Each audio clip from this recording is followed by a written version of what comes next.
The Brothers Network works to debunk and dismantle a singular narrative about who and what African American are, but our focus is the arts and culture. We're not engaged in picket signs, we're not outside, we're very much inside. We're very much the leaders of organizations, universities, we're very much on the inside. And we always have been on the inside. We think about the Harlem Renaissance and the impact that the Harlem Renaissance had in the 1920s up until today.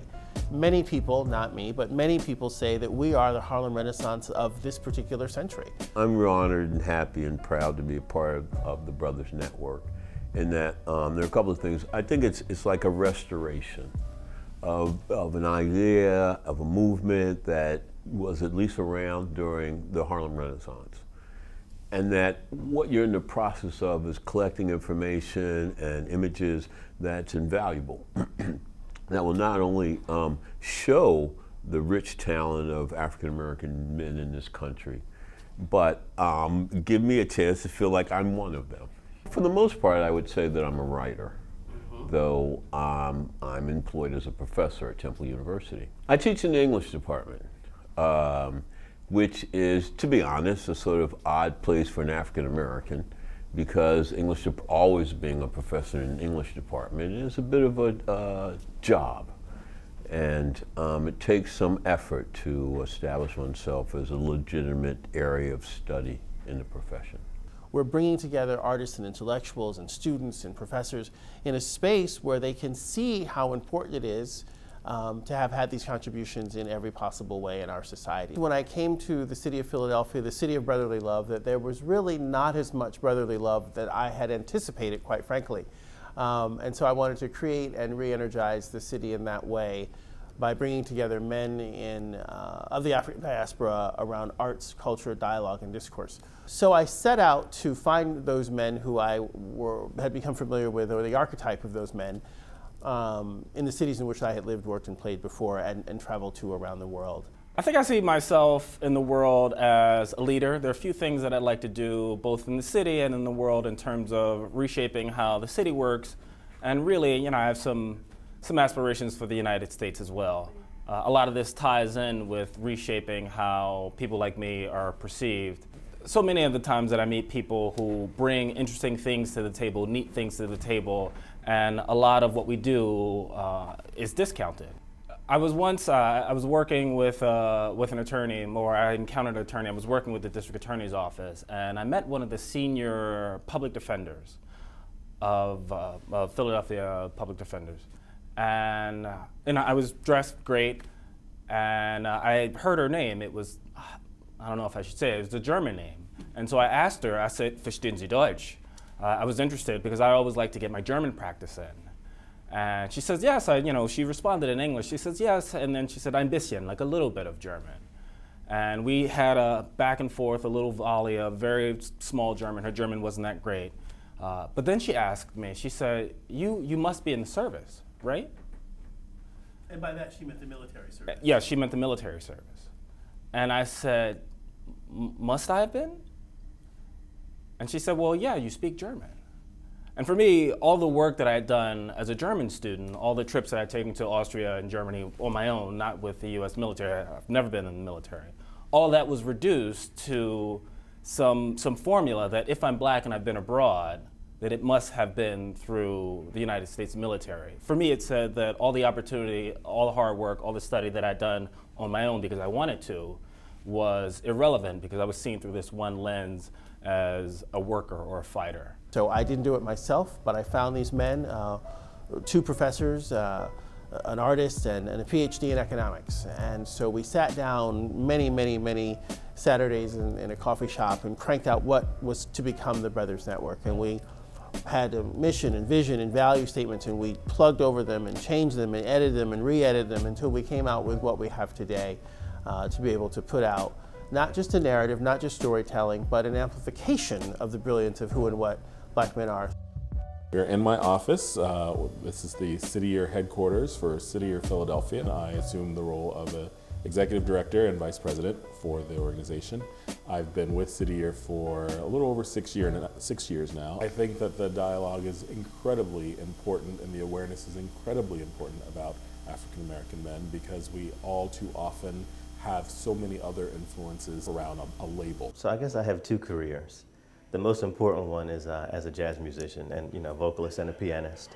And during the day I work in human resources. I was a creative writing major at Dartmouth College, but my poetry is informed by, I guess, reality in a certain regard, and it is influenced by nonfiction and prose, and expanding and blowing up what poetry looks like.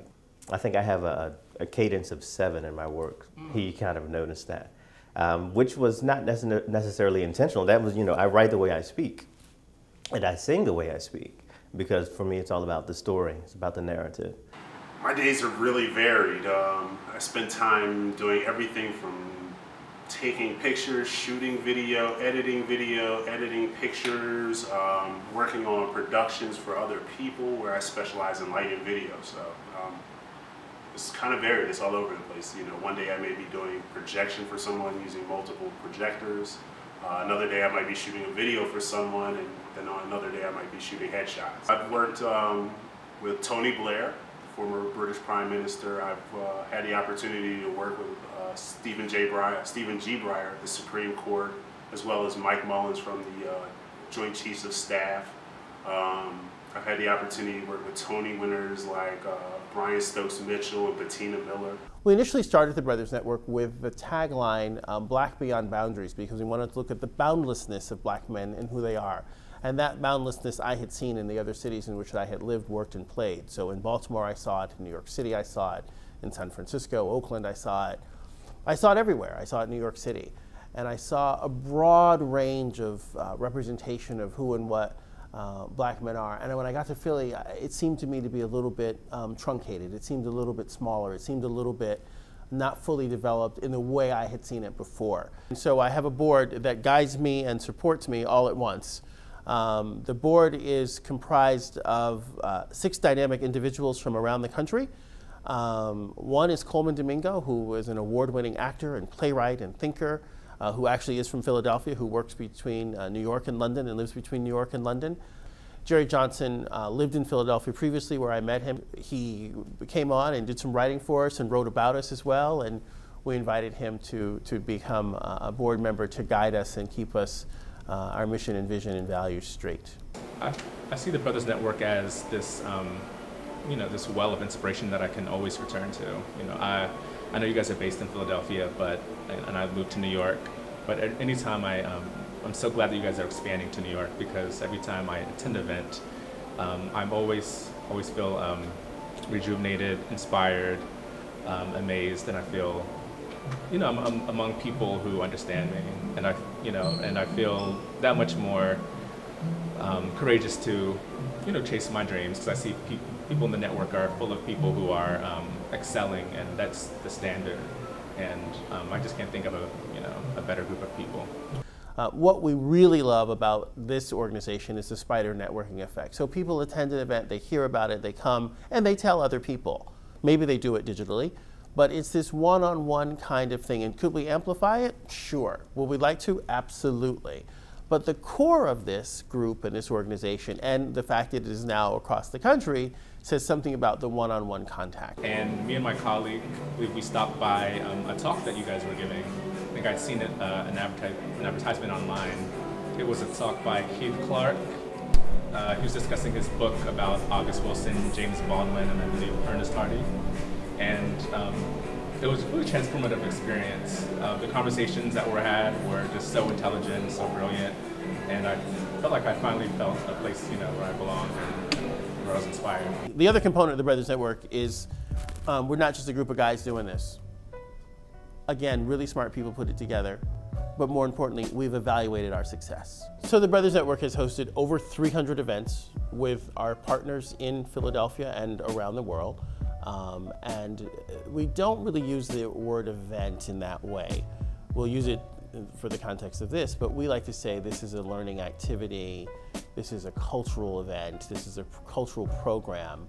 It's not just an event, it's not just a party, it's actually, you're gonna walk away and you're gonna learn something. Here is New York City. Tonight we're the stage who are with us in the audience as well as on stage. Coleman Domingo, the Olivier Tony Drama Desk Drama League Award nominated, and Obie Glad and Lucille Lortel award-winning actor, stars in the AMC original series Fear the Walking Dead. Coleman's work you would know from television, from film, from the stage. He's a quintessential Renaissance man, and so when we think about the Renaissance, we think about Coleman Domingo. Talk a little bit about where you were born, a little bit about the early years. I grew up in very, very working class West Philly, and when I took an acting class as an elective, someone told me for the first time that I had a gift, and said that my gift was not only as an actor, he said, "You're a storyteller." I was a journalism major. I wanted to document. I wanted to tell stories. I didn't know exactly how to do it, but I eventually realized that I'm a bit more of an archivist. The things that I write, I sort of like try to hold the history of my neighborhood. I'm a regional playwright, like August Wilson or Athol Fugard. All my stories have something to do with West Philly. The root of everything we do is in education. Everything we do is about having an experience, right? Because they're really not events. We offer experiences. So we've never offered an event. We offer experiences. And that's the unique difference why people continue to come and why we continue to grow and why we continue to expand, is because we offer an experience. This is Gregory Walker, and I want to talk a little bit about where we are tonight and, more importantly, who we have in the audience with us. Tell me your name, sir. Nathan Youngerberg. Nathan, how were you connected with the Brothers Network? I'm a playwright. I was commissioned for the new Blackfest Hands Up that you produced. Tell us a little bit more about the piece that you wrote. It's actually a world premiere. Let's just go ahead and say that. It was a world premiere produced by the Brothers Network, by Flashpoint Theater Company in Philadelphia. So tell us about the character that you wrote. Yeah, sure. Well, it's basically a personal testament. So all of the 6 playwrights were asked to write from the perspective of our own personal experience as a black man in America in reference to racial profiling and the condition of the black male today. It was an extremely difficult piece for me because I think it was the first time when I actually had to speak without having a character to hide behind, because it was just me. Our goal initially was really to just look at the boundlessness of black men. And we really wanted that to be very nuanced. And so we've always used the arts and high arts. We've used theater, we've used music, we've used museum visits and tours.